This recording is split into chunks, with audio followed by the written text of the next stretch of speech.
All right, so we are live. Yay! All right, so before we get too far, and so I am, just to double check I am actually capturing this locally as well. So I'm not going to necessarily be too spastic to start on the second because we have 0 viewers. So I'm going to take 1 second, I think, and send a tweet. Sure. So the YouTube video that it will automatically save will start from the beginning of the live, but then you can go in and edit it, obviously, from your Creator Toolbox in YouTube. Later on, right? Yeah. Okay, cool. All right.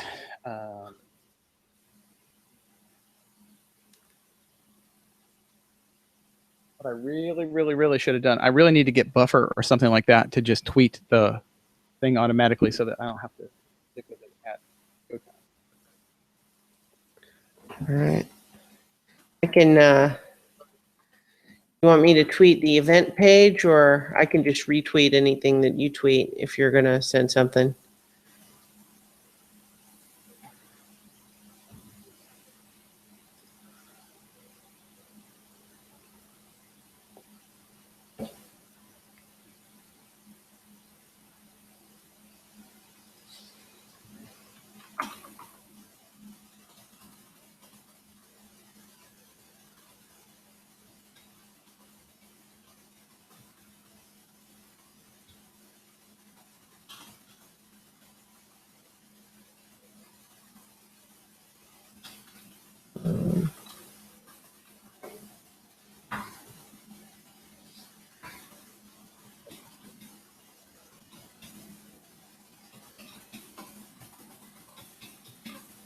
Are you tweeting something that you want me to just retweet, or I can? You should just got it the second. Just made my phone buzz. There we go.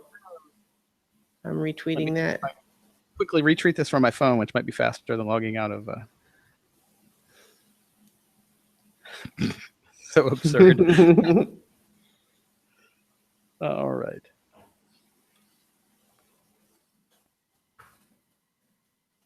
All right, and we have a viewer. So viewer, we're going to get going in 1 second. All right.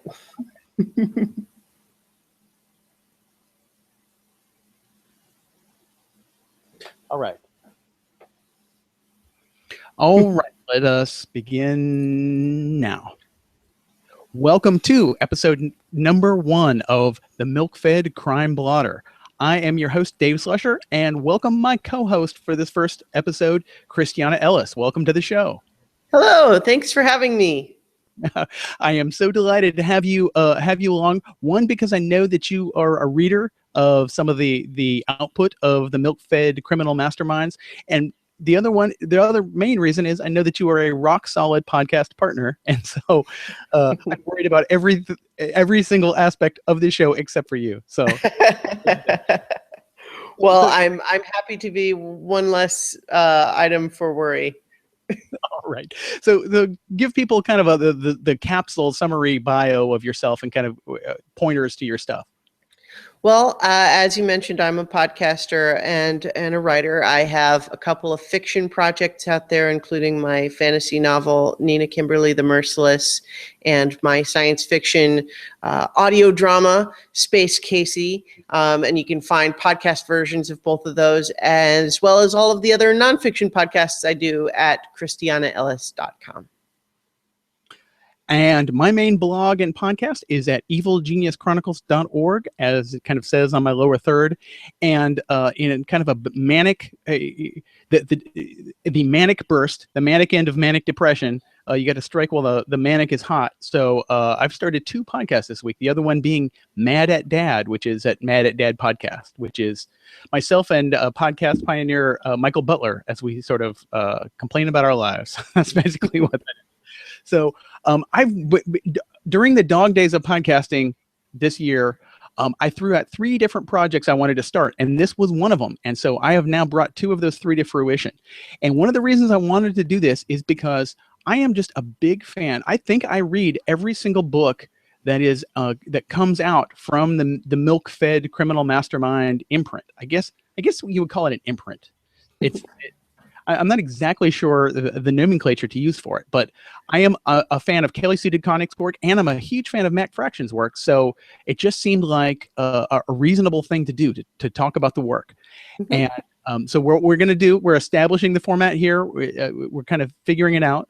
I wanted to kind of give a quick rundown of the books that came out in the month of September. So, and let's do the quick rundown of this, and then we can talk about kind of which ones we're getting. As I say, I'm getting every one of these. But in September, we saw Casanova Acedia #4, which concluded that series, was published, as was Odyssey #7, Sex Criminals #12, and Bitch Planet #5. And those were the ones that kind of came out under the Milkfed logo. As well, Hawkeye #22 came out from Marvel, which concluded the Matt Fraction's run on that series, as well as Captain Marvel and the Carol Corps #4 came out. So which of these series are you reading, Christiana?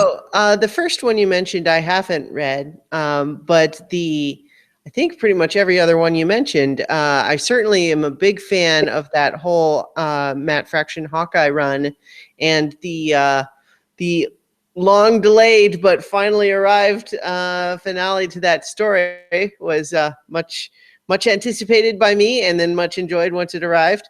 I'm also Captain Marvel, Kelly Sue's run on Captain Marvel. I started with issue #1 of that, and that was how the first comics that I read by her. And so I've been following all of her Captain Marvel stuff since then.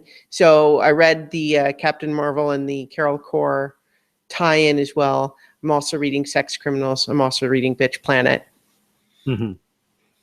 And we should also mention that Bitch Planet, I actually didn't plan it out this way. I didn't even realize it was happening, but we're going to talk about the first 5 issues of Bitch Planet in this show. And in fact, the trade paperback of that was released yesterday. So that was just sort of dumb luck that we actually, the original plan was to talk about a series every show. And then I realized it made a lot more sense to talk about one trade collection each show, because we're never going to run out of those, and we will eventually run out of series. Mm-hmm. We originally picked Bitch Planet because, being one of the shortest series, that we didn't have to prepare. Satellite Sam is 15 comics to reread. So it was just sort of worked out in our favor. Plus, it's really good. Although I suppose just about everything on the list would be.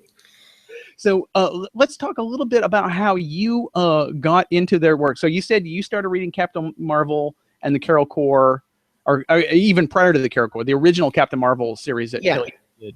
And how did you get into Matt Fraction? Like, what was your entry point for him? I think probably the first book that I read knowing that it was him was the Hawkeye run, where it was a couple of issues in, and just the people that I follow as far as comics recommendations, where everybody was saying, "Oh, you got to read this run of Hawkeye," and I picked it up and just loved it immediately. And so I think that was the first one. There may have been things that I read prior to that I didn't realize were him, but that was certainly the first one where I was aware of him as the creator. Mm-hmm. Yeah, and I've been in and out of comics basically since I was 5 years old, and so I spent most of the 2000s kind of in an away period, and somewhere in the late 2000s, I want to say 2008 or 2009. I can date this if we go look at this, but around the time I started getting back, and I actually decided to open a new pull box, which I hadn't had one at that point for 15 years. I was like issue 4 or 5 of Matt Fraction's Iron Man run. And so Iron Man's one of my characters. And so I started reading it. I thought, my God, this is incredible. And very quickly, he became just a buy everything, where I bought series. I bought the X-Men because he was on it, and I really have no particular interest in the X-Men other than him, and I didn't stick with it long after he left. But so he quickly became somebody that was just a name brand to me. I'm going to buy everything of his. Now, flash forward, this is not, I'm not doing this podcast because of cult of personality. I'm doing it because of the work, right? Now, the fact that I have met them and they were extremely nice and generous people, certainly doesn't hurt, but that's not the primary motivation. Heroes Con in 2012 was the first and only time I've ever done cosplay.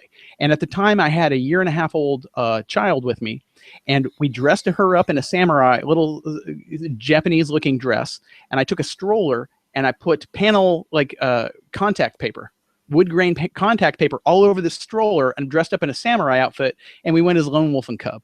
And we rolled around the Heroes Con floor. The person, now bear in mind, I have personal friends that were at that show. No one, not one person, was more excited to see my costume than Matt Fraction.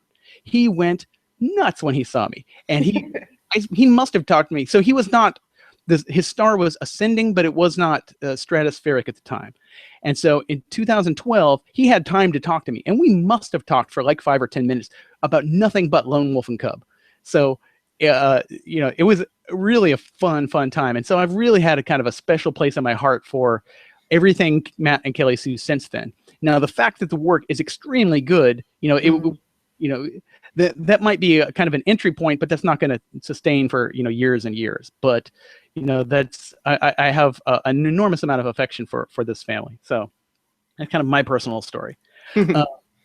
So then, and actually around that time, this was the last point where there was any Matt Fraction series that was not buy on site for me, because he handed me, this was pre-release of Hawkeye, and he handed me, while we were talking, the flyer, and it had kind of the flyer for Hawkeye with a pin, just a Hawkeye logo pin attached to it. And I took it, and I thank you, and I put it in my backpack, and I thought, I just don't care about Hawkeye enough. Even with Matt Fraction, I don't care about Hawkeye as a character enough to pursue him. And so, several 4, 5 issues went by, and I heard nothing but great buzz about it. And I thought maybe I should actually try it out. And then I read it. I thought, oh my God, this is unbelievably good. Oh, me of little faith. How could I possibly have, not believe this? So from that point forward, it was nothing but faith in basically in everything Matt and Kelly Sue. Yeah. I still have to go back. I'm behind on Captain Marvel. I got some of them. I actually got sidetracked. I'm probably will go through and read most of those Marvel Unlimited. Like you, I do kind of a mix of digital. I do mostly paper. I do some digital, and then it's almost like a soft cover, hardcover situation where if I really like the digital, I'll just put it on my list to eventually get the paper when I see it. But certainly, like the Marvel output, I'm not caught up on. I bought Pretty Deadly. I have the whole run of Pretty Deadly. I have the whole run of Bitch Planet. So it's definitely on the indie stuff. I am all in on everybody. And so, so there you go. And is there anything else we want to talk about the new series there?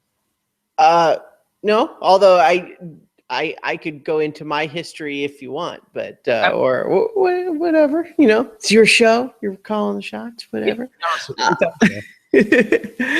I mean, I had been into comics briefly when I was like in high school and college, and then mostly stopped because it was too expensive at the time. And in particular, what I was starting to run into when I was living in the dorm is that it was kind of a problem to store them all. Like, what do you do with them after you've read them? And I was never particularly interested in collecting for monetary value, which, is perfectly fine thing to do for if that's what they want to do, but it's not what I was interested in. I just wanted to read them. So I kind of fell away because it was inconvenient. And then I actually got back into comics with the New 52 back in 2011 with the DC's New 52 thing, because I realized that I could get them on my iPad, and now all of a sudden it was super convenient. So, but definitely over the last, few years since I've been heavily back into comics, I remember listening to an episode of the Comic Find podcast where the hosts just emphasized you shouldn't just follow, like you can have your favorite characters that you'll buy everything that comes out with them, fine. But what you should be doing is following creators, not just characters, because, just because you loved a particular run of one character doesn't mean that you'll still love it if it's a new person. Whereas if you did love that run, then maybe what you should do is follow that creator off to see what they're doing elsewhere. So just kind of like with the Hawkeye run and the Captain Marvel runs that I really loved both of those, following Matt Fraction and Kelly Sue DeConnick to their other projects has proved fruitful. Yeah, absolutely it has. Okay, so let's do a real quick rundown of the news. There's not a lot. I didn't actually go back and hunt up. There was a news stories about television options. We'll talk about that more if there, if and when we get to the point where there's some more action on that. Mhm. I know that Callie Sue last night did a signing at Floating World Comics in Portland. That is, and it sounded like it was really well attended, and kind of a big event. That is personally meaningful to me because in the 1999 to 2000 timeframe, I worked in Chinatown in Portland, and I worked in the building next door to what is now Floating World Comics. And it makes me mad every time I hear about Floating World Comics because I think Floating World Comics and Ground Control, like a Retrocade, I think are on the same block. And I'm like, where was that when I was literally next door to all that stuff? But and then October 23rd through 25th, I believe both Kelly Sue and Matt will be at Paris Comic-Con. So I particularly am not available to go to that particular con, but if you're in Paris, if you're listening to this and you're in Paris, will be there October 23rd through 25th. And then the trade paperback of Casanova Acedia, which I guess is how you pronounce that, Acedia, that will be out towards the end of October. So that is the news, and we'll kind of going forward, I'll kind of collect news as we find it, to have a more robust news segment. But that's what we've got this time. So let us get to the meat of things, which is what we wanted to do a deep dive on was Bitch Planet. And as we said, the trade paperback was out as of yesterday. And now bear in mind too, my friends, if you were listening to this, this will be lousy with spoilers. So if you have not read Bitch Planet, I would recommend you not listening to the next half hour. Just stop now, come back, and rejoin us when you have read it, because otherwise it might be very problematic for you. Okay, so one additional note on that, just I think I have a slightly non-traditional view of spoilers in the sense that my personal feeling is that they don't generally ruin the experience for me. Sure, it's nice to have surprises sometimes, but for me, it's about the execution, not necessarily just the strict description of the plots. And so I think it's quite possible if someone, if someone is already interested and doesn't want to get spoiled, they're already going to go get it, and they should. But it also might be that if someone is like, I don't know, you could listen to this and be inspired to go get it. Mm-hmm.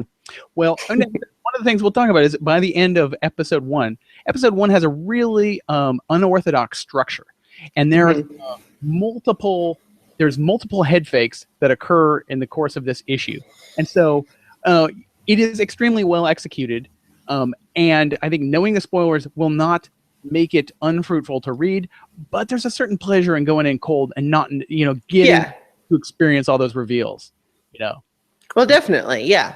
I say this as somebody who read the Portland Oregonian review of The Sixth Sense that included the crucial turn before seeing the movie, and also The Crying Game. So there's multiple movies like that I did not have the pleasure of experiencing the reveal for myself. So I'm actually maybe a little more sensitive to that because there is something there. So just speaking of broad stroke, kind of what are your overall impressions about Bitch Planet? Now, you say you're a fan, but what do you kind of take away from it, in the big picture? Well, I think part of what makes good sci-fi is taking things that are true about our world and casting them in a slightly different light. As you shine a light on something in our world and it makes a big shadow on the wall. And I think that's what some of the best sci-fi is it's exaggerations of things that are actually going on in our real world. But it's really still coming from a place of truth. And some of the issues that are talked about, in the series, the idea of gender policing and patriarchy, oppression, racism, all of these things.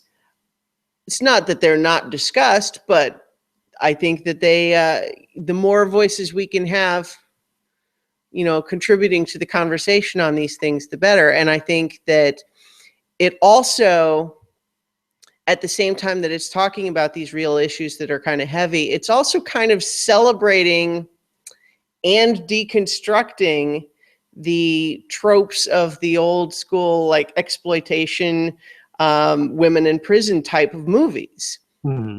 And that is one of my favorite things in any media, is taking something that, despite maybe having problematic aspects, also has some really cool heart to it. And then taking something that can simultaneously analyze what may have been issues with it, and yet also really celebrate what's great about it.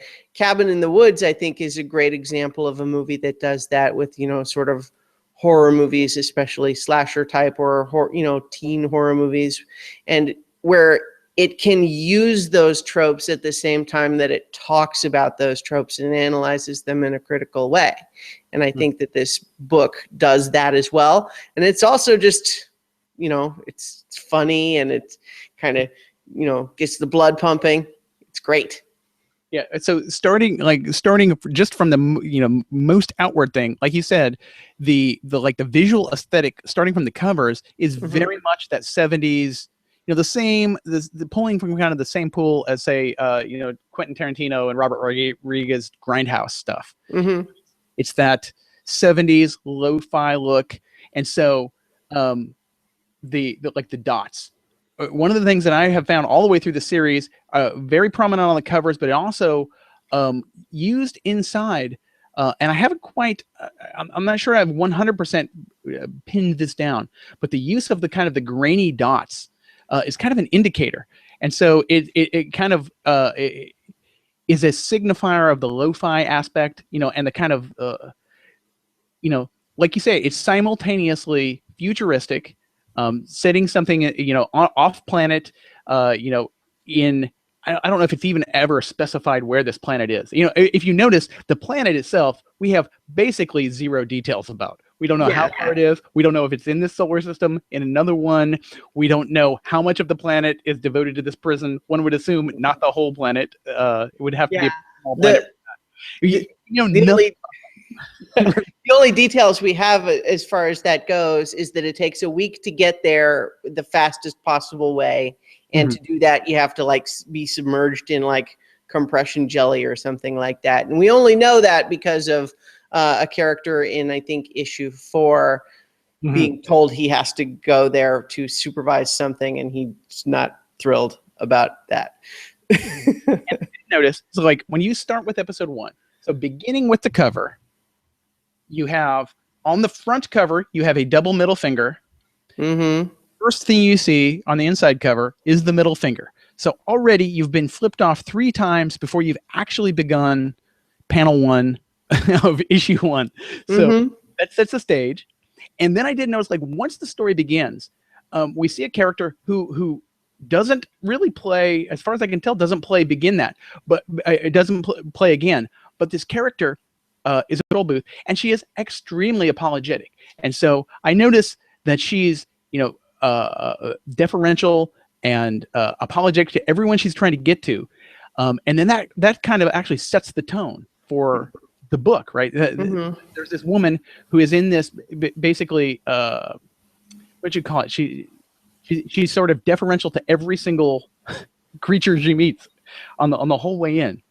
And then once we get into some business, with the prison, and then the second and third page, the two-page spread, where we've basically got, like you said, in that stasis, got basically these naked women floating in stasis. So we have already got to. I'm trying to think if I have ever seen a woman in prison movie kind of that era, like Caged Heat and many kind of lesser lights, but I think I've seen Caged Heat maybe 25 or 30 years ago. I have no specific recollections. But one of the things I remember is there's pretty much always a shower scene. There's nudity. And these tropes do kind of come back throughout the series. And so, we get into the tropes, and very quickly kind of the themes are kind of set. and I thought that was a very kind of economical, very efficient entry into the series, right? By Right. we've gotten a lot of the feeling of this. Well, and one of the things that I think is interesting to note too about all of the nudity is that, in one sense, like you were just saying, it really ties into the visual aesthetic and the tropes of that whole women in prison type of genre and that sort of story. But there's also, like all of these different women that we see, there's a variety of different body types, of different skin colors. And it's one of the things that she talks about in the end of issue notes a number of times is the idea that even when there's a sort of I'm doing sexy in finger quotes shower scene because there's really other things going on in that scene. They had to redo it 3 times because they were trying to be very conscious of living up to the tropiness of it, but without making it too male gazy is the term that they use. And and what they mean by that is just the sense that the point of this is not to titillate it exclusively. It's not just so, the idea that, hey, a 13-year-old kid could flip through this to look at some boobs.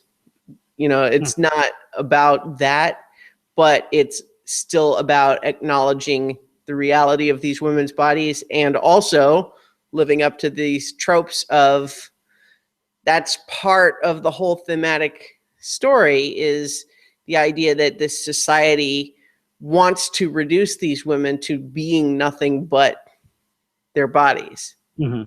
And not even necessarily all of their bodies, but just specific parts generally. And yeah, I've definitely got that in my notes to talk about future is that is in fact some of the crimes that the women commit is not caring about their bodies, right? Mm-hmm. Mm-hmm. Penny Roll in particular. Right. So now I want to, so kind of early on, we've got this, one of the kind of ongoing elements of the story is this kind of floating video screen. Mm-hmm. And so I actually, maybe you can help me with that. I'm not 100% sure, like the aesthetic of it. A lot of times is this like bizarrely, like overtly sexualized, cartoony character that's kind of giving instructions to the prisoners. So what do you make of that? I'm actually not 100% sure what to make of that. I'm not sure. I think that all of those different types, like there's the one that you just showed, and then a few pages later, there's the one that the technicians refer to as the Catholic, I think. Yeah.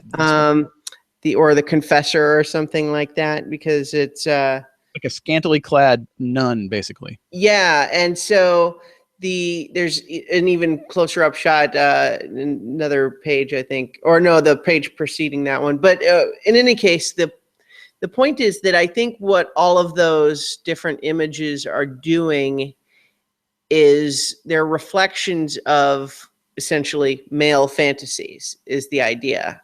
And so all of these women are sent to this prison, some of them for actual like things that we would consider crimes in our society, like murder. But a lot of them are really just being sent there for being, quote, non-compliant, meaning you don't act or think or talk like we think you should. And so in this case, I think a lot of these characters that are used to give instructions to the women in this place are archetypes of the type of women that they're supposed to be instead. But with also this element of the male fantasy version of the woman is the one that's going to tell them what to do because they're beneath that. Mm-hmm. And that's the impression that I get, but it's not, it's not like a 1-for-1. I think there's a lot of just an aesthetic quality to it. Mm-hmm. And one thing I also wanted to point out, kind of, and so we won't go on this crazy level of detail all the way through. But so I also wanted to point out the kind of garb that the guards, particularly with those masks. Sorry.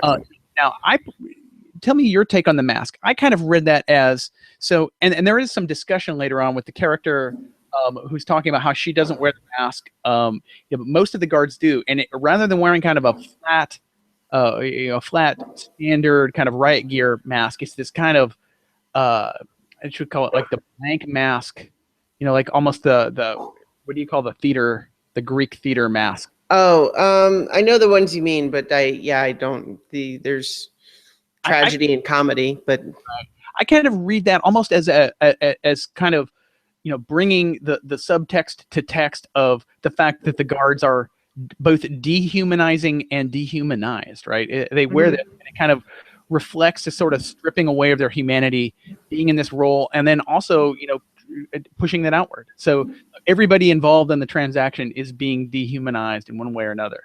Yeah, exactly. And in fact, part of what it reminds me of is the character of Nux from this summer's Mad Max Fury Road, who was just another one of the war boys until he actually gets separated from the pack, and then he can start to be seen as his own individual human being who has his own thoughts and feelings, and he's not just one of this horde. And then I think the guards, there's that same element. There's also just the element of if they can never know which guard they're dealing with, then they can't report anyone. So there's that anonymity that sort of gives them carte blanche of like, they want to say, hey, this guard, hit me and I wasn't doing anything. They say, which guard? And you don't know because they're wearing a mask.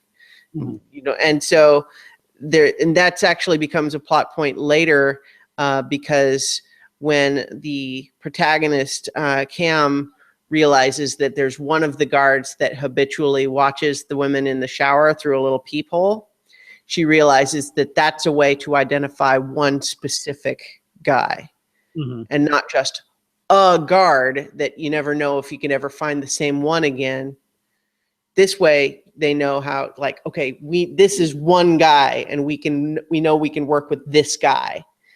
And we can blackmail him and get him to do things for us, but only because we know who he is. All the other guards, we don't. And so that's, I think, another big part of what the mask is about. But there's also like, I agree 100% with the part that you said, that it's about dehumanizing. And I think that there might be an element too, because one of the things that's easy to overlook in this type of story is how damaging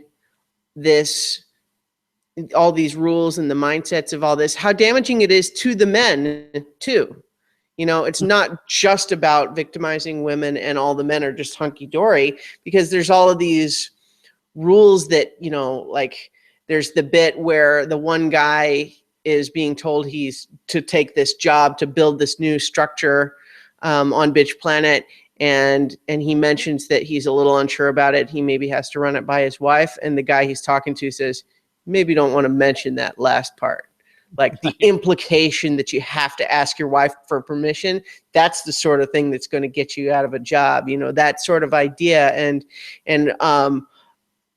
having these really rigid gender policing of like, well, this is how a man is supposed to act and this is how a woman is supposed to act, can be very oppressive for men too, right? And so I think that there might be an element of shame on the part of the guys that work there. You know what I mean? Like there might be this element of somehow this is not an honorable job for a man to do. And so they're allowed masks in order to preserve their dignity. And it's, as you mentioned, then there's the female guard who is chosen to kind of directly interact with our protagonist characters. And what she mentions about not wearing the mask is that basically her job, her assignment, which she is to do as instructed, is to try to build trust with them, and they figure that's going to be easier if she's not wearing the mask, and so she doesn't get to wear a mask. Mhm. So even though this is still one of the contemptible female characters in the story, because of the way she is just carrying out the will of the fathers, at the same time, she is very much caught within that system, just like everybody else.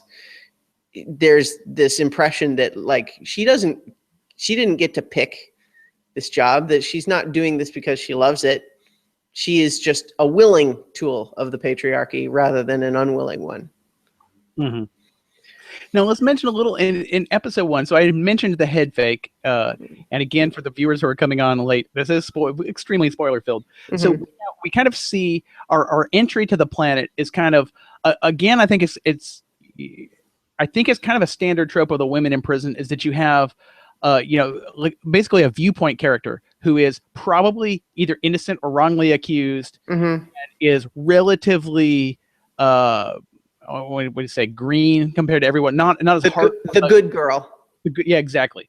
And so we have that in the character of Marianne Collins, who is claiming to be innocent, and she comes in and she's very frightened, and she's kind of it's in a lot of ways kind of the audience surrogate, and it sets up this expectation that she is the protagonist of the series, and everything about the first 21 pages of this book suggests that she is the protagonist of this, including we have this this cross-cutting with a man on Earth who's gone to the local official saying, there's been a horrible mistake. You have my wife in custody. She's not supposed to be in custody. And so this is meant to doubly convey this argument she's making. Oh, I'm innocent. I'm not supposed to be here. And it's supposed to reinforce that through most of the story up until right at the end, when, I don't know, should I just go ahead and get to it? Go ahead and say. Okay, so basically what we discover at the very end is that she was insufficiently forgiving of his infidelity, and that's what got her sent here. And the wife that this guy is talking about being wrongly in custody is the new young hot wife who's only there by accident because he married her so quickly after shipping off the old wife that the warrant was still in effect. The paperwork for arresting Mrs. Collins wasn't properly closed out, so they got the wrong Mrs. Collins, which I'll tell you gave me a lot of a kind of a Brazil overtone. Yeah, That's kind of how I read that, is like it's very much a Tuttle Buttle type situation. And this started something that does not that carries through the series, is basically, again, like every husband-wife interaction in here is extremely creepy and disturbing. And this is, this begins with it's sort of like a what would be the opposite of idealized? It would be like a disidealized version of a 50s you Leave It to Beaver-esque type. It's like the antithesis of that. Yeah, I mean, every one of these situations where, well, with one exception, which we'll get to in issue 4, I believe, with Mako and his wife. Every other one of these is kind of very, like, the woman is so deferential, and it's just extremely bizarre, and I think kind of meant to throw you. If I could draw a parallel, like if you like in Mad Men's season 1, I think, or season 2, there's that scene where they're having a picnic. And they just stand up and they take the blanket and they don't bother throwing any trash away. They just throw it on this pristine side of the road. And like watching that in 2015, it is horrifying. And so, when you watch this, when you read this and you see this, without this, our present day sensibility, you read that and it reads as horrifying. And so it really kind of throws you off your game. It kind of puts you on the back foot as you read it. Well, yeah. And I think one of the things that's great about the series is how it shocks you with things that are very outside our norm. But then as you kind of continue through the story and you let these various things sink in, you realize it's like I was saying earlier, that like it looks big and scary, but it's also really just the projected shadow of something that's actually real and happening all the time right now. Right. you know, it's exaggerated for effect, but it's coming from a real place. But one of the, like another example in that whole subplot with this guy, the husband left on Earth, that ties into what I was saying earlier about the effect that this society has on men too, is there's always these dynamics in all the men that are talking about, like, oh, who's in charge, who's the one that, like, anytime two men are talking, they have to know who's the one that's above the other one. And then there's also this element where the husband's coming in and he's trying to insist, no, it's a mistake. You shouldn't have her in custody. And the guy says, oh, I don't think so. We have safeguards against these things. And then the husband goes, then the safeguards failed. And he's mad. But then the next panel is this medium shot of just like stunned silence on both. And then the husband kind of going, I'm sorry. And just this implication of, like, it is not okay to challenge a superior like that. And so it's like, would you like to begin again? You know, and so he's all like, oh, look, I'm sure you have safeguards, but I'm just trying to figure out what's going on. Yeah, exactly. That's the bit. And so this element where even this awful guy who basically had his wife sent away to effectively a prison planet just because she was insufficiently forgiving of his infidelity. Right. We're not saying non-forgiving. We're saying insufficiently forgiving. Yeah. And so, but then, of course, because this mistake highlighted a potential or perceived weakness with all of the rules and the structures surrounding how people get sent to this place, it's very important for the continued existence of this control structure that they not be perceived as making mistakes. And so when there's a mistake that could be perceived, they need to make it go away. And so that's the head fake at the end of this first issue, where the good girl, this poor wife sent to Bitch Planet, gets her throat slit in the middle of a prison riot. And then we reveal our true protagonist is the woman who was trying to help her, only to discover that this has just happened beyond her control. Mm-hmm. And we also, so in number 1 too, we also get this set up, which you had mentioned a little bit ago, is the compliant, non-compliant.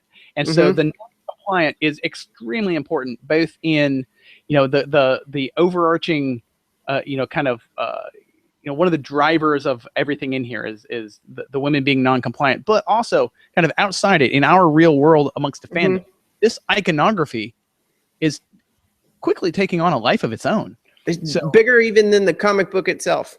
Yeah, the young women. It seems like it's 99% young women getting these tattoos and various. I've seen them with like the Captain Marvel logo behind it, and like creativity. Not just the standard stuff. And I know that like part of the pre-release collateral of this is that I think Kelly Sue had made temporary tattoos. This would be a question for her: was she surprised by how quickly those became real life permanent tattoos? Well, this is one of the things that I really like about the books, buying them individually. Probably the trade is not going to have all of this supplemental material in the back, but the individual issues tend to have a small, like maybe a few paragraphs written by Kelly Sue, and then an essay written by a guest writer, and then lots of like letters and pictures and tweets and stuff. And so she talks a little bit about the tattoo thing in some of that, where she's basically getting at she's not going to explicitly encourage people to get tattoos, because she just doesn't want to be like responsible for anyone making a decision that they maybe regret later. But at the same time, certainly there are a lot of these tattoos highlighted in people, writing in, expressing it, and just talking about how, like, for example, there's a letter from a guy basically saying he's thought that he would like one of these tattoos, but he doesn't want to be seen as taking something that doesn't belong to him, so to speak. And her response to that was that it's not about any kind of a specific thing so much as a rejection of society telling you what you're supposed to be against your own will. All right. And so I'm sorry. I'm not cutting you off, am I? No. Go ahead. So I do want to kind of, so I also want to point out kind of the aesthetic of this. So I'm a good bit older than you. So I don't know if you were around for the era when you actually had this kind of crap advertised on the back of comics. But I can tell you, one of my fairly early memories is I can remember sending away for some of this stuff. And like the incredible, like Calvin waiting for his propeller beanie, anticipating getting it, followed by the enormous disappointment when you actually got this bullshit and then opened it up and you saw what it was and that you had spent however many dollars on it. It's like, oh my God, I waited for 6 weeks for this. This is terrible.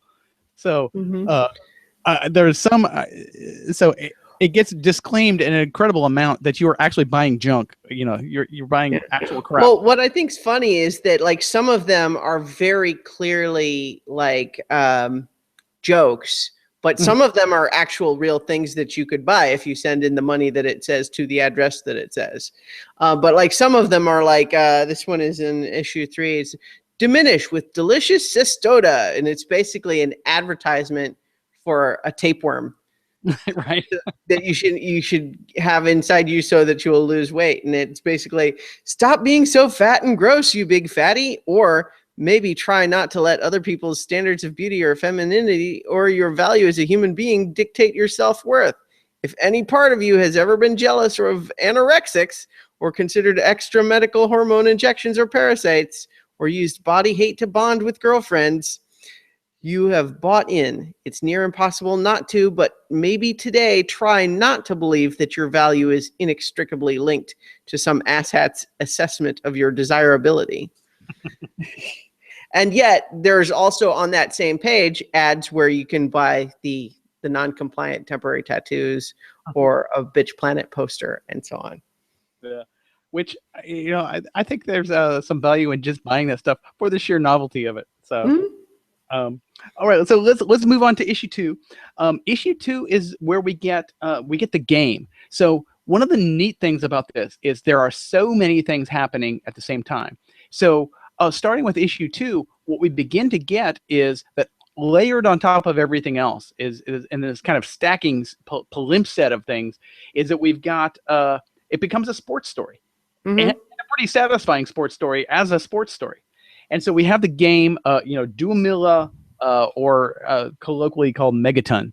And there, the more I read, so I reread this and kind of like, so the first time I read it, I read it episodically over the course of 10 months or something. And rereading it, quickly, I thought, this is actually really interesting as a game. So like when I reread the rules of it, I thought, I would like to see this game played. Yeah, it's pretty cool. It's also just interesting that there's, a number of references to how the original game is called. I think you said it like Duamilia or something like that. It's basically, it's kind of a Spanish sounding word maybe.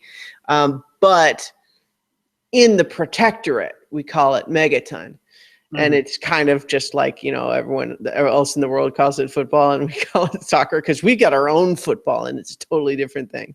Martial truck version of it, Yeah. And so, but the idea that the number of players on a team can be variable as long as the total weight of all of them together is below a limit. That is the part I love the absolute most, because I started looking at this and thinking, well, there's a role for 120-pound, 5'3" guy on your team if he's extremely fat.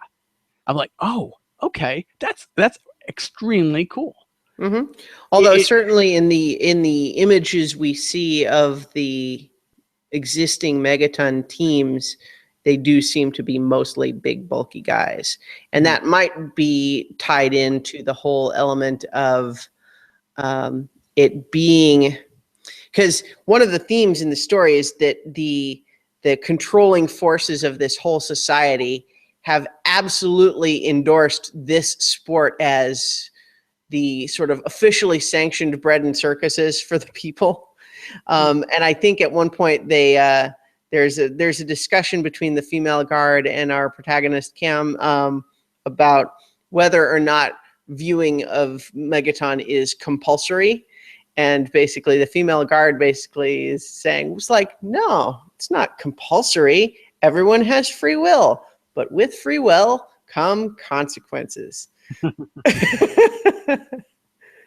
And so the idea that this violent sport is explicitly intended to simultaneously exalt that violent competition is a core tenet of their society's morality, but also to try to get the hoi polloi to get that out of their system without actually, say, violently overthrowing the controlling government. Mm-hmm. So let's talk a little about Cam, who Kamua Kogo is her full name. Mm-hmm. And so we kind of got the swap there at the end of issue 1. And issue 2, kind of where it really comes in, and one of the things I really noticed about this on the reread is that considering the situation that she's in, she has a surprising amount, or not that she takes a surprising amount of agency for herself. Like one person in here who can say no to things, who feels more empowered than any other character, any other prisoner character that we run across in here. Mm-hmm. And I did want to point out something that, again, this is something I didn't notice on the original read, but there's a scene where essentially they're trying to get Cam to confess to the murder of Marianne Collins, which also, by the way, means we're kind of layering a mystery story on there, because we don't know. Yeah. A black hand take the knife, but we don't know who it was that killed Marianne Collins. So we've got a prison story, this Brazil story, a sports story, and a mystery story all happening at the same time. Yeah. So we have kind of that same figure that's in there trying to get a confession. But if you look at this, one of the things you'll notice is there are lots of pictures from inside the Collins house that are on the screen. So if you're not paying attention, you don't realize that this is very much a 1984 type situation. Right. Well, and the other, even inside their own homes. Well, this is a great page, because one of the things that's happening in this scene is that this character is interrogating Cam, trying to get her to confess, and it's definitely one of those things where they being the capital T, they had Marion killed, and Cam is supposed to be the patsy that they get to confess by subjecting her to torture and sleep deprivation until she agrees to say that she did it. That's very clearly what's happening, right? But so everything that this confessor character is saying to try to evoke the feelings of, like, this is why you should feel bad for what you did, it's all about viewing this murdered woman as the property of her husband and son. So, like, what she's saying is like, why did you kill her? She is survived by her boy, Malachi, and a sister. So brutal. Why, Cam? Did she offend you? Were you jealous of her beauty, her skin? So there's like some of the race elements there. So alone now, her boy. He'll go to her sister, of course. She'll never have the pleasure of seeing him become a man. Why would you deny a mother that joy? What is wrong with you? Are you an animal? You did this. And in the meantime, while we're supposed to be evoking all this empathy for this poor murdered woman, you look at all of these images that, like you said, are clearly from inside the house, and about half of them are her having sex with her husband. Mm-hmm. Because clearly, from the perspective of this culture, that's what she's there for. Mm-hmm. Mm-hmm. Yeah, it's extremely disturbing. And Yeah. so let us move on a little bit. Now, one thing I also wanted to point out too is, so like that scene again is very much like the dot pattern, which, so it kind of evokes not only that kind of that lo-fi, old school printing, but in some weird way, it kind of made me think a little about Roy Lichtenstein and kind of his pop art, which was very much kind of an emphasis on, exploding a comic book panel to so large that like all the artifacts of the printing process became kind of a design element of that art. And so it actually looked to me like, like the worst Lichtenstein ever. All these pictures of poor Marianne Collins. Yeah. So, well, one other thing that we should just maybe briefly touch on, even though there has not been a lot of payoff for these characters yet in the 5-issue arc that we're talking about, but these two technicians that we keep cutting to here and there, we should note like that what we hear them say at the end of issue 1 is, I think we've found the star of our show. And then in this whole bit where they're trying to get Cam to confess, at one point she gets so mad that she punches through the glass in the chamber, and the two guys talk about like, wow, that's impressive. She's got spirit and everything. And what's interesting about these two guys is it would be easy on the one hand to just read them as, oh, they're the guys that control all the technical stuff here at the prison. But they also seem to be talking about something that is almost beyond what all of the other characters, even the authority figures, seem to be talking about. Because all of this discussion of, oh, let's, what we'll get into in the subsequent issues and what was brought up here, this idea of having the women of this prison form their own megaton team, basically for ratings, we see the head of the Megaton League become convinced that he is okay with this and that they should move forward, right? And yet there seems to be some other organization represented by these guys that's got some other thing going on that's dovetailing with that. Yeah, and I kind of read them almost as a kind of a weird Greek chorus in a way. Yeah, no, I absolutely. I think in terms of just the storytelling, that's where they're coming from now. But I'm intrigued as far as what is going to, because we really haven't gotten any payoff of those guys yet. All we've seen so far is them commenting. Right. We don't know their names. Again, kind of in that dehumanization. We don't know their names. We don't really know anything about them. We just kind of know their role more than anything else. The only thing we know is kind of this one aspect of them. And so I think that kind of very much fits with the theme of everything else. All right. So let's get into issue 3. And so, and this is understanding kind of from what she says, the cadence of this whole series is going to be basically all the third issues are going to be focused on a single character, and they'll be kind of, in the term, and they would be fill-in issues in that they're not drawn by the main artist of Valentine. I don't know if you pronounce his name, Valentine. Probably Valentine Delandro. Yeah. I would guess. Could be Valentine Delandro again. Just the curse of the reader. I've never heard anyone so pronounced, so I don't know. But so issue 3 is all kind of it shows the young life and kind of the life up to the point where Penny kind of gets herself incarcerated and sent to the ACO. So kind of what did you sort of take out of this one? Well, what I think is great about Penny as a character is, first of all, she's just, as you showed the image, she's very big. And she's got half of her head shaved. She's very aggressive, and when we want to talk about being non-compliant, she almost is defining the term. Almost more than even any of the other characters, because it's one thing for other characters to say, okay, well, I'll do what you say for now while I'm plotting something else, but Penny seems to be the one that is just kind of like, she is just going to resist any attempt of any authority figure whatsoever. And what we see from her and her backstory is just this element of, for her whole life, everyone trying to tell her that she shouldn't be who she is. Like everything that is like a natural part of her, they're telling her is wrong.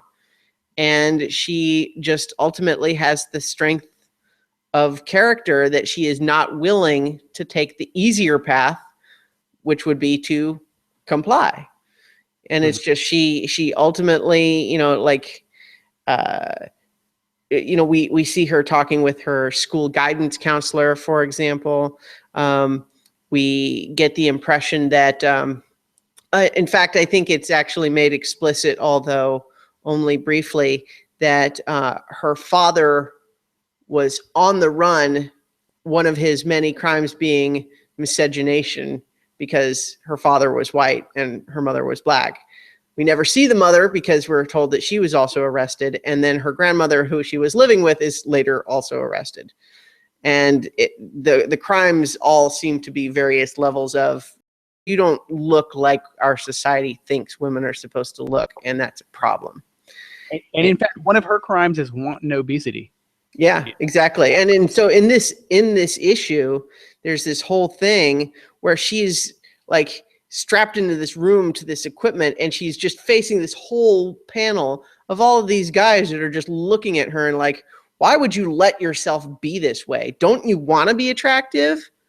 What's wrong with you? And she's basically just, you know, refusing to acknowledge that they have any legitimate authority to judge that about her. And so what we see ultimately is that she's just pushed.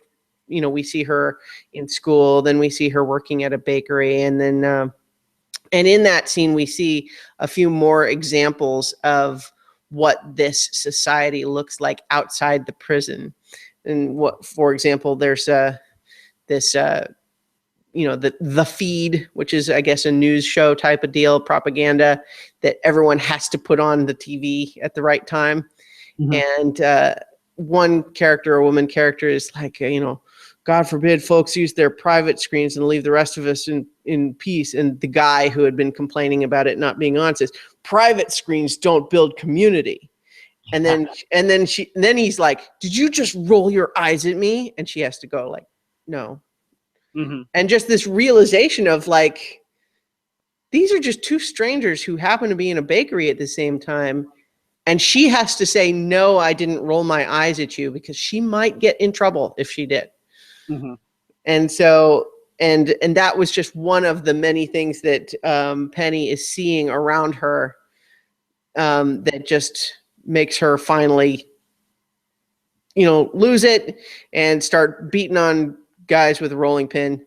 Part of it in particular is seeing, so she's getting increasingly mad, and then finally she just beats this guy with a rolling pin. And part of what we see, which is, I thought, a really touching bit, which is, I think, the bottom of the next page. We see what I think is it's her. No, the next page after that. So we see an image of her father, and this little curl of hair that kind of goes down on her forehead, and she's constantly been trying to push it out of the way. She sees a picture of him, and he has that same little thing. And then if you move it up a little bit, the bottom panels of that page, I just thought were really the look on her face. So I know it's hard to hold there you go, a little higher, because it's, there you go. So just the look on her face as she's looking at it, and then you see she kind of puts her fingers up to the little curl, because, you know, she'd been, you know, they'd been complaining about that. And so she just reached this breaking point of saying, look, I am who I am, and I like who I am, and I don't care that other people don't like who I am. And yet this society is telling her that is not okay. It is not acceptable for you to not care what other people think of you. And so, like, this whole idea that they're going to give her like the Zaphod Beeblebrox treatment, where it's like, okay, we're going to have this mirror that's going to read your brain and show you an image of what your ideal self would be like. And so that way we can try to say, we can help you be that person. But then when they do it, she just laughs because it's showing her exactly how she is now. So in the sense that she is her own ideal self already, which confounds everybody because it's like that. Well, how do we even do that? Like, so they think that the machine is broken, and then she's just like, this is a waste of time. And then we get such a great bit from her at the end of just saying, if it ain't broke, don't fix it. Right. I ain't broke, and you bastards ain't never gonna break me. That's just a great line. Penny is a great character. She's a lot of fun. And I do want to, and so I want to like go back to the 2-page spread where she kind of has that breakdown.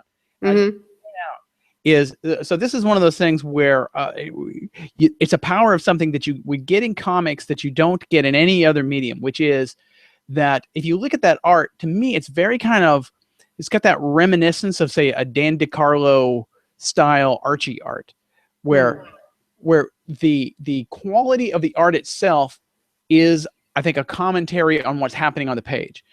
Where the art style is, kind of like we were saying how a lot of this aspect of it is kind of this, faux 50s feeling to it. But in this case, it's kind of a reflection of this kind of artificial society that even as Penny's having the breakdown, the art looks like, a 1960s or 1970s Jughead comic, So that to me, it gives kind of an extra level of resonance on it, which I think, again, is completely unique to the comic medium.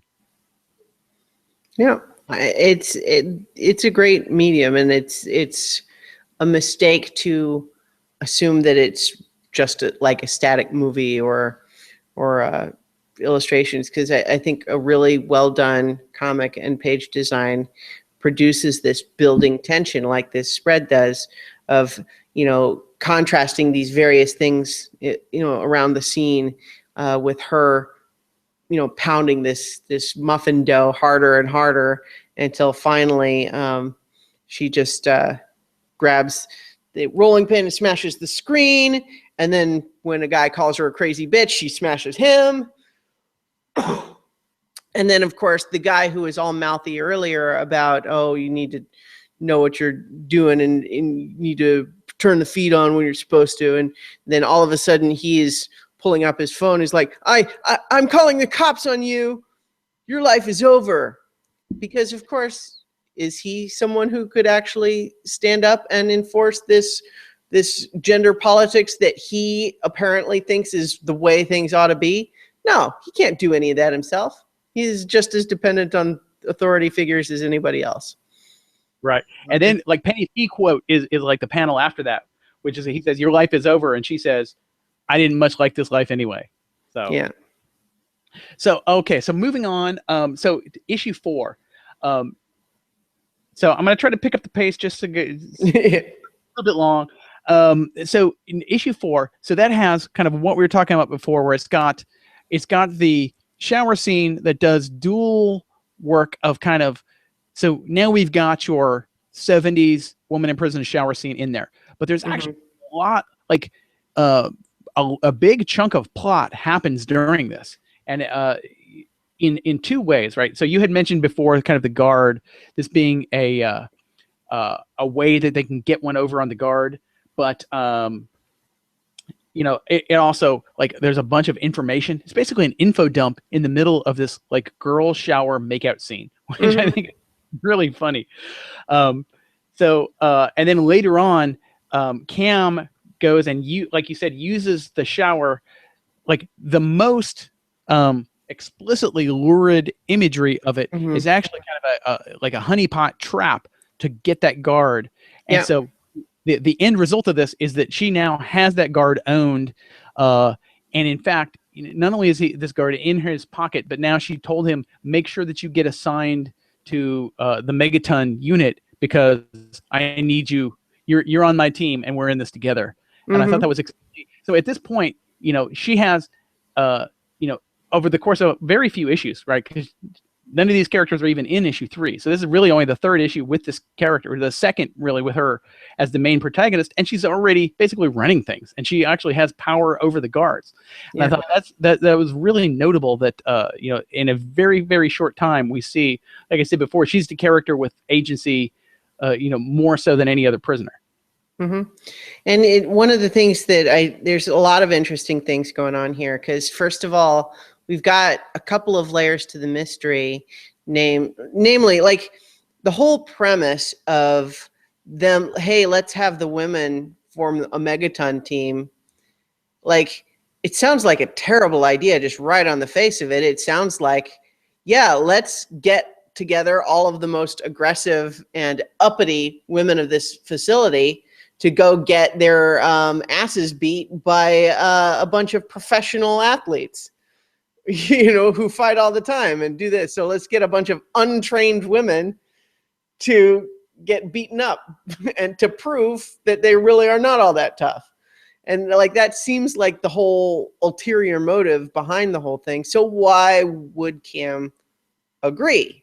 Well, there's a couple of things going on. On one hand, it seems like there's some of these other characters who are talking about, gosh, if we had this exhibition game, an awful lot of important people might be there, and then maybe we could make something happen with that. And then there's also this element where she agrees to help form the team because they'll give her a list of all the inmates, and she's trying to find her sister. Mm-hmm. So, but, you know, this specific scene with the guard, it ties into the mask thing again, because once she gets this guy's mask off of him, and she's basically threatening him, that saying, now that I know that you are the one that's been doing this, I know who you are, I can identify you. That's why I can threaten you now. But if we think about it, these guards are not completely able to act with impunity.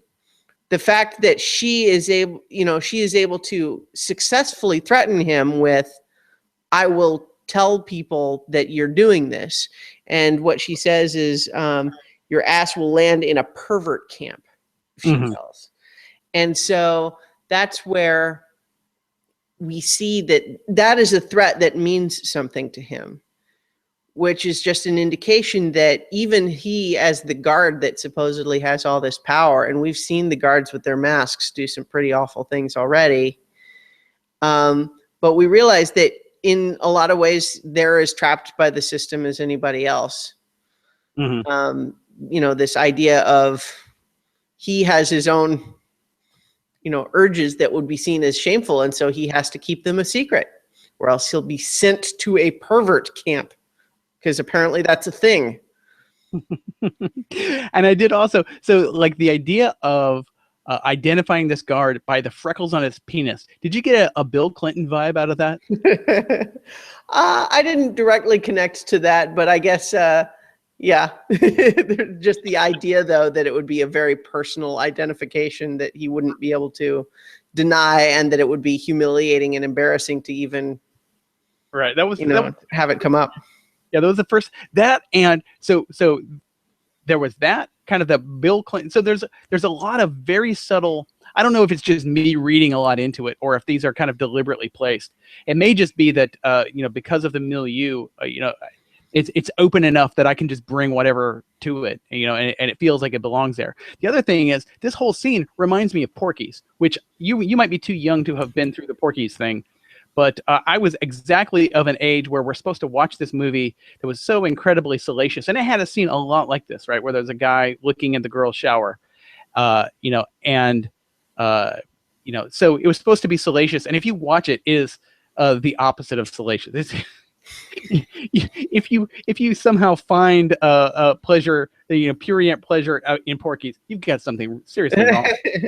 Well, you know what's interesting is just how some of those types of movies, how they age relative to each other. Because I think a perfect example of that is actually Revenge of the Nerds, which does a lot of things that are really interesting, but you watch it today and it's really hard to ignore that from a gender perspective, it's really awful, and that these nerd heroes are really just as bad as the jocks that they're, you know, pitting themselves against.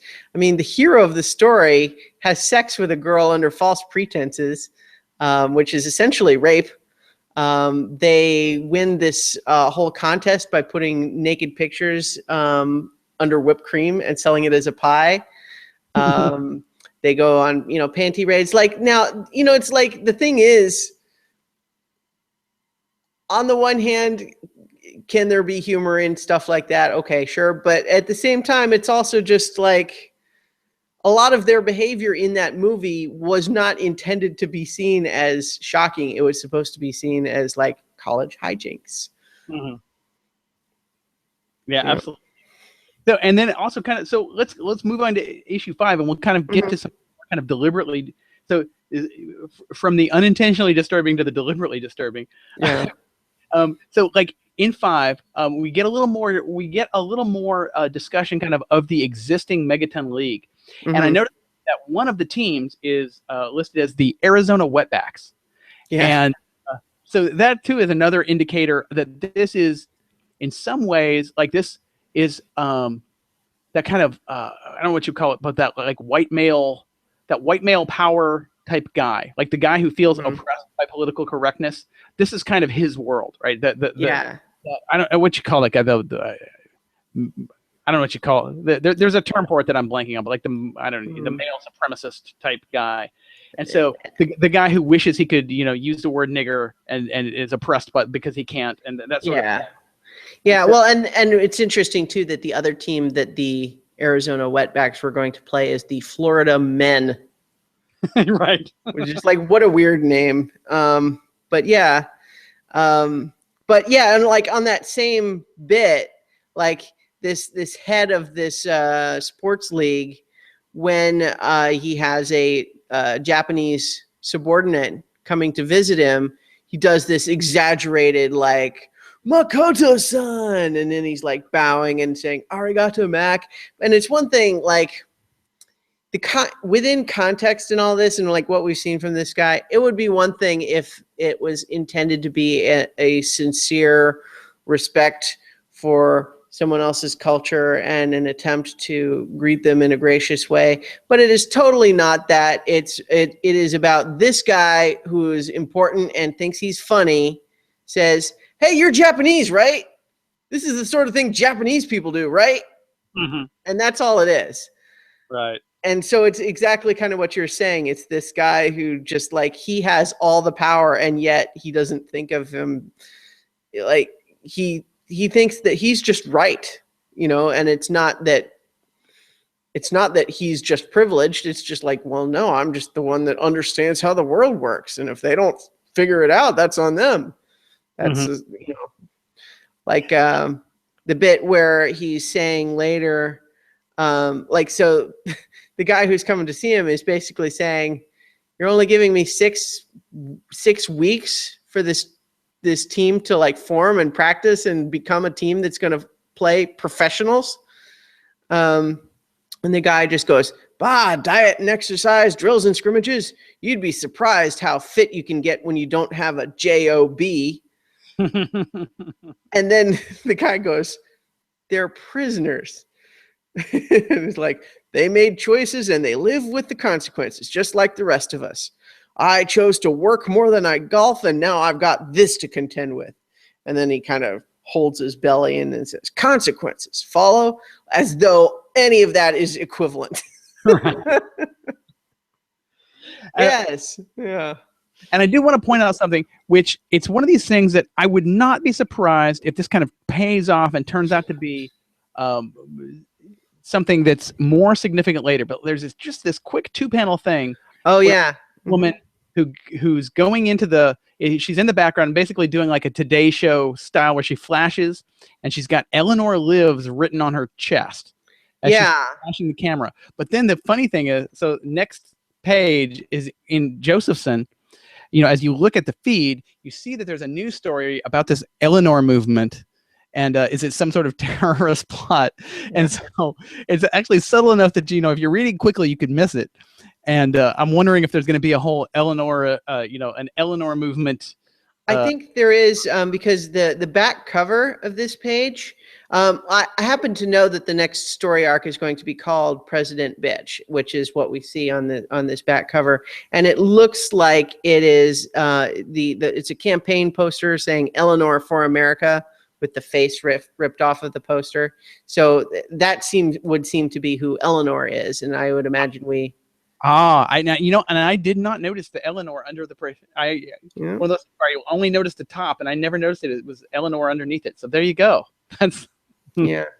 I don't even know necessarily if this was the exact intent, but what is written right under where Eleanor's face would have been is violin lessons, which what that conjures in my head is maybe not what it would conjure for everybody, but it makes me think of this old classic SNL Weekend Update bit where I'm here today to talk about violins on television. I think there should be more violins on television. Classical music is great. And it's like, no, I think they're talking about violence. Oh, that's different. So I don't know if that was what they were actually going for and having violin lessons be right there where her face was, but that's kind of what it made me think of. But yeah, it's really interesting, like you said, how they kind of subtly plant some seeds there like that. So this comic, despite having, like you said, sort of this lo-fi look, really does reward looking into some of those finer details and some of those big spreads. Like when you see a whole bunch of screens in the background, what are they showing? And there's a lot of thought put into all those. Yeah, absolutely. It rewards. And I found this out, so typically I would not reread a comic like this, right? I reread this comic specifically for you and I to have this conversation. But, if anything, one of my problems in reading comics is that I just read them too fast, that I read them, 80%, and I think this is not uncommon of the modern comic reader, right? 80% of my time reading is kind of going through the dialogue, and I glance at the art, which in a lot of ways is a tragedy when you think about how long the artist spends. It takes them basically their whole life is, 12 hours a day drawing this comic, and I'm spending, 12 seconds a page looking at that art. Yeah. Which is kind of sad in the bigger scheme of things, but it is great that there is so much going on that I think that this is a comic that should be routinely reread for specifically that reason, because like you said, there's the spoiler level where you go through and you read it and you get the story, and then there's the second read where you don't have to focus. You now can focus your attention on everything else, all the peripheral stuff that your eye was getting drawn away from the first time. Right. And going back to comics, and again, this is, I think, before your time, but this, in a lot of ways, this comic reminds me of the early days of American Flag by Howard Chaykin, which is significant because he also draws Satellite Sam, which I believe you also read, right? I have not actually read Satellite Sam. So he is, he draws one of the other comics in the Milkfed, but it was also kind of a dystopic future that was, media drenched, and there was very much a similar thing where you had to look at what was on the screens, and so I do get a certain kind of, some resonance of that. It's not slavish or anything, but certainly as someone who has read both of the series, I can see that there's, a little bit of kind of the DNA of that series in this one. Either that, or I see, having read it at 14 or 15 when I did, that I see that in everything because I imprinted on it like a baby duckling. So, so I did also want to mention, so we get this thing where, it's almost like the standard, cliche reveal where you get a lot of characters, we get them, their name, and the crimes they committed. And I wrote a few of them down just because I think it's notable. So you had the character Kat, and her crimes were seduction and disappointment, emotional manipulation, assault. And then when you get to the character of Nut, her crimes were patrilineal dishonor, murder. And note the ordering of that. Right? Murder, it didn't lead with murder.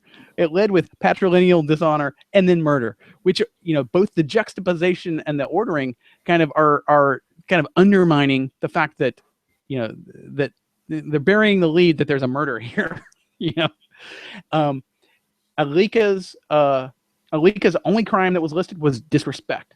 And Danielle was the only crime listed was bad mother. And so that in its own. And there was Marilyn Gunning, who is listed as trisomy 21, which is just a genetic disorder. All that is. It's Down syndrome specifically.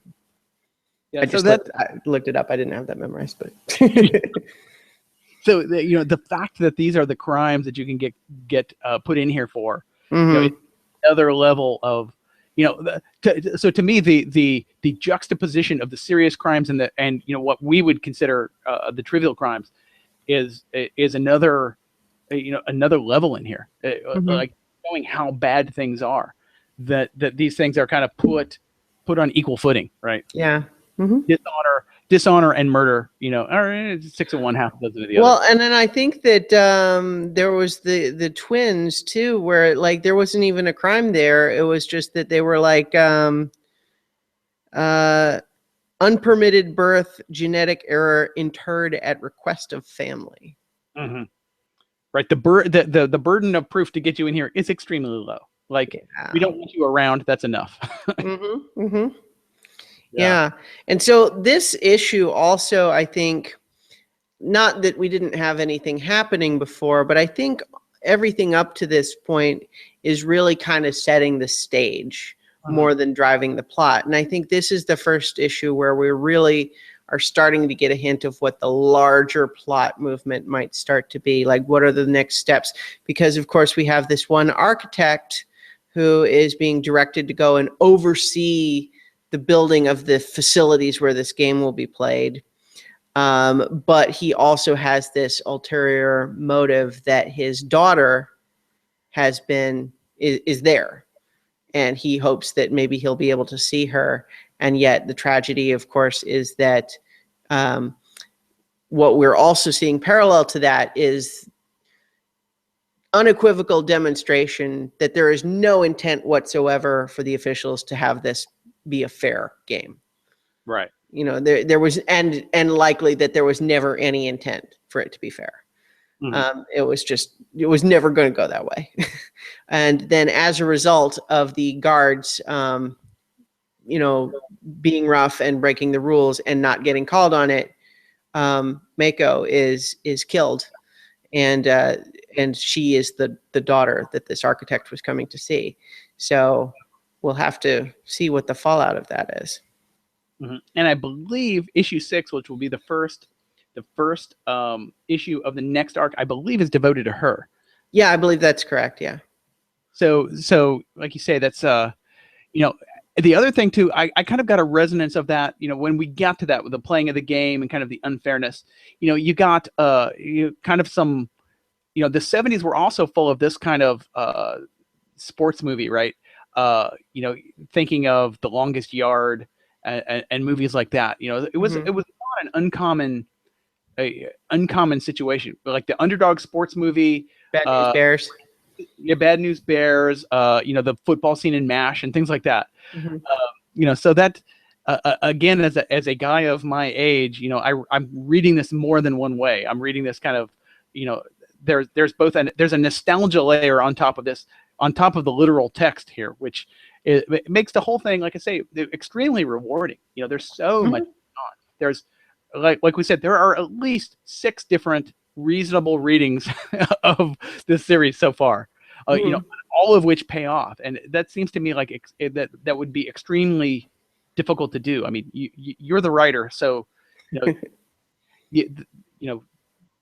how do you as a writer reading this, kind of what do you see for what Kelly Sue is doing, and kind of, and Valentine for what he's putting into the art? Well, I think that there's definitely evidence of outlining beyond what I usually do in my stuff, but just that you can see the groundwork being laid for so many things that seem like they're going to come back in the future. And just and this is less about like storytelling structure as much as I think just skill in her voice, is that capturing this tone, like I mentioned earlier, of simultaneously celebrating and deconstructing all the tropes of these old school exploitation, women in prison type of movies, and using that to really say something about our society today. Because I think that's, obviously we're talking about, this is a whole other planet where this prison happens, and there's spaceships and robots, or I guess we haven't really seen robots, but all sorts of science fiction-y things. And yet the best science fiction is generally actually, the subtext is about the world that it's being written in. Right. The interesting thing is, like we said, the planet is extremely, the details are very sparse. So the planet itself is kind of like the equivalent of a 70s Doctor Who cardboard set, right? Because, we have all this world building in the society, and like the physical world building's not even there. We don't even need it, right? It can be entirely hand waved away. Like we said, we don't know what solar system this planet's in. We don't. It is not at all relevant to the plot. How whether that's here or Alpha Centauri or who knows, who cares? That is so completely irrelevant that there's no point in even exploring any of it. So that's really, really interesting to me. Okay, so kind of summation and final thoughts. Taken as a whole, kind of, what do you feel about this series?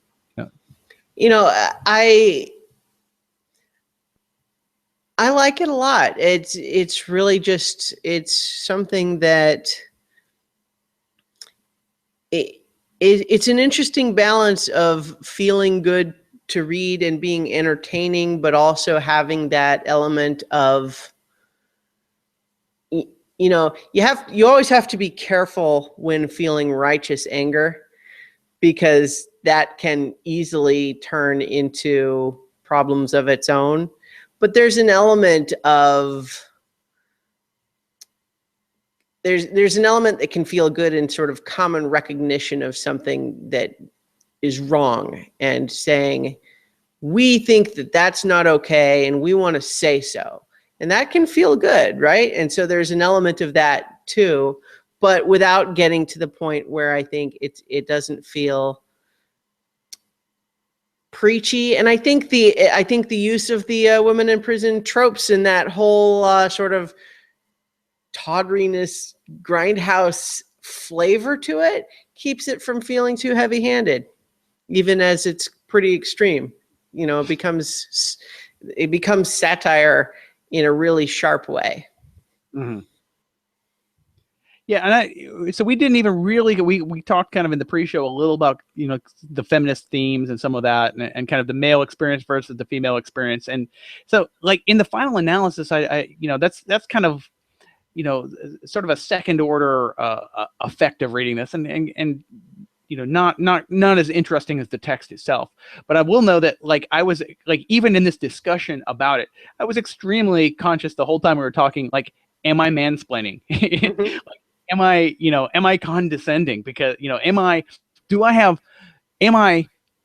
because, I mean, you know me well enough to know I don't have ill intent, but I may very well have some unexplored thing that I bring to the table that's just, part of the cultural backdrop that I don't even think about, which is, the text of this, right? The guy who says, "Are you rolling your eyes at me?" That's his cultural backdrop, is a woman doesn't roll his eyes. And so, I, in a lot of ways, I'm, kind of hyper conscious of that, as we're discussing this series. And then, so I think that's probably a good thing. But, I agree with you. I like all the aspects of it. And like I said, I really, am impressed by, and very, I admire very much the storytelling that has so many different things happening. I know that it's not easy to layer things like that and make a satisfying sports story at the same time as a satisfying mystery and a satisfying nostalgia trip. So that's very impressive, and the art is impressive.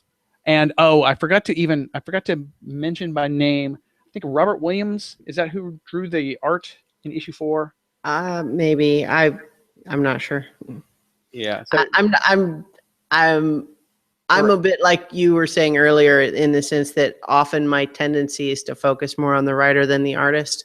And so I sometimes will know who wrote it, but not who drew it. Right. Yeah, and I'm very much in that camp as well. But so I guess we'll call it there. I tried very much. I didn't want this to be another late night death march, as I have put you into in previous podcasts. But no death marching. No death marching. Right.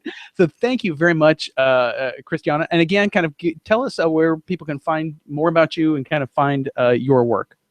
Well, you can find everything I do at christianaellis.com, including a weirdly informal, I don't know what the hell this is type of project where I am doing a 5-minute video first thing in the morning every single day called 5 More Minutes. And that gets posted both at christianaellis.com and on my YouTube channel, which is just Christiana Ellis. All right. And again, I'm Dave Slusher, and my personal blog is at evilgeniuschronicles.org, which also includes the longest running podcast in the world, 11 plus years at this point.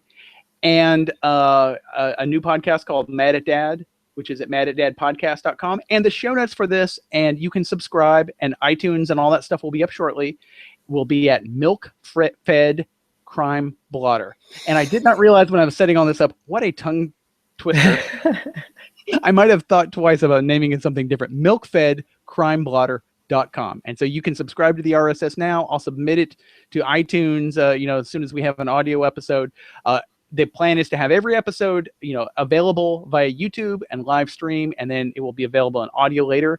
So whatever your medium of choice, you can go and get it there. And so thank you so much for kind of helping set the cadence and set the bar for everyone that comes later. And you are welcome to come back every time. The goal of this is to have a rotating set of co-hosts so that I don't burn any one person out. But you have an open invitation. So thank you. All right. And thank everyone for listening. And we'll catch you again next month in November with the next episode of Milkfed Crime Blotter. Catchphrase goes here to come to be determined later. Bye, everybody. All right.